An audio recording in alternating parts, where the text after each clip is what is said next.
Bem, como nós havíamos acertado, nós iríamos, na primeira parte, fazer uma palestra abordando o segundo princípio fundamental do Espiritismo, que é a imortalidade da alma. Quando alguém pergunta por que você é espírita, nós dizemos que nós acreditamos na existência de Deus, que seria o primeiro princípio fundamental. O segundo, Deus, imortalidade da alma, segunda parede. A terceira parede, a evolução do espírito pela reencarnação. E o quarto princípio fundamental, a comunicação com os espíritos. Então, essa é a base da filosofia espírita. Deus, imortalidade da alma, evolução pela reencarnação e comunicação com os espíritos. Então, esse livro aqui trata do segundo princípio fundamental, que é a imortalidade da alma. E agora nós estamos abertos para qualquer pergunta. Pois não? Seu nome? Marcos. Marcos. Seu Gerson, o que o senhor poderia dizer para uma pessoa que pensa em suicídio? Bem, a primeira coisa que nós diremos a essa pessoa que pensa em suicídio é dizer a ela que ela busque, através da oração, da prece, a ajuda de Deus para fortalecer a sua alma, porque a alma não morre com o corpo. E o suicida, pelos depoimentos que nós temos nas sessões mediúnicas, sofre muito. A decepção grande do suicida é aquele que acha que matando o corpo acaba o sofrimento, acaba tudo. Pelo contrário, porque a alma começa a experimentar todas as dores, as decepções, tendo, portanto, a oportunidade de reparação.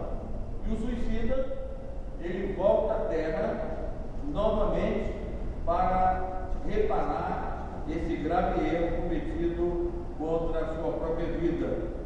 Segundo Emmanuel, através de Chico Xavier, o suicídio é o maior crime que alguém possa cometer na Terra, porque esse crime é contra ela mesma. E quando ele comete contra alguém, é o outro, mas contra ela mesma, essa agressão maior, de fato, é o maior sofrimento, é o maior crime que alguém possa cometer. E que eu diria a ela que ela tem esperança na vida. Todos nós sofremos nesse mundo, é bem verdade. Ainda há pouco estava até aqui me referindo, perdemos 3 filhos com câncer, 2 netos com câncer, esposa com câncer, e eu estou aqui cada vez mais na certeza de que Deus continue existindo, que Deus continue me abençoando, e a fé, acima de tudo, é capaz de iluminar os nossos caminhos. Que ela tenha fé, confiança em Deus, pois a vida continua.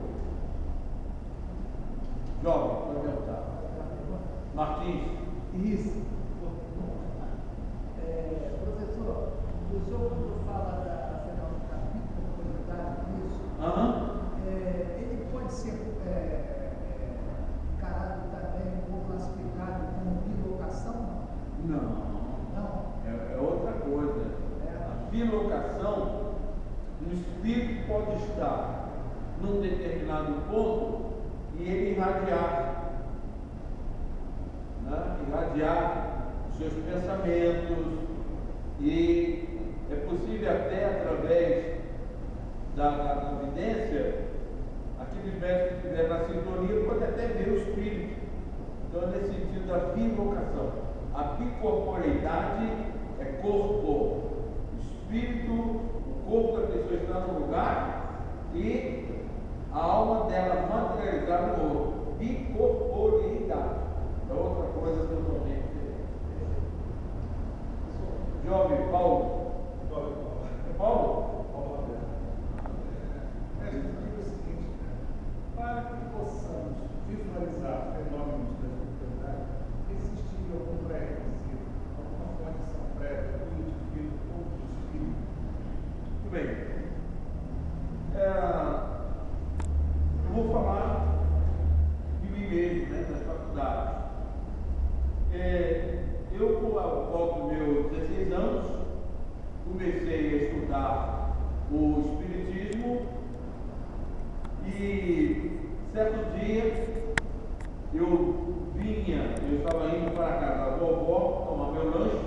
para depois ir para a mocidade espírita.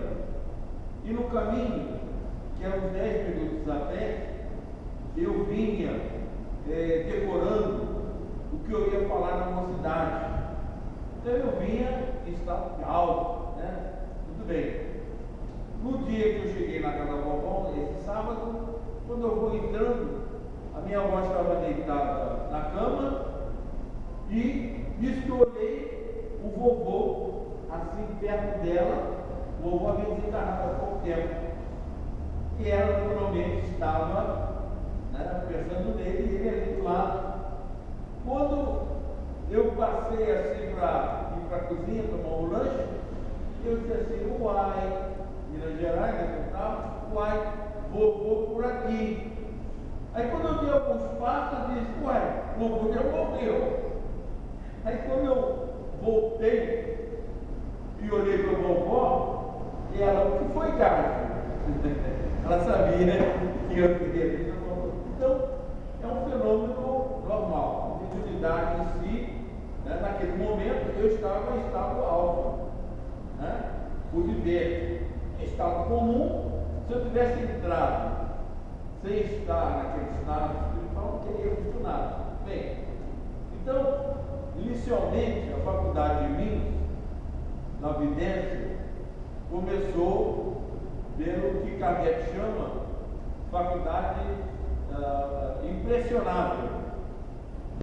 Estava almoçando na pensão em Botafogo, conversando com a dona Lili, que era a dona da pensão. Quando eu estou olhando assim, eu tive a impressão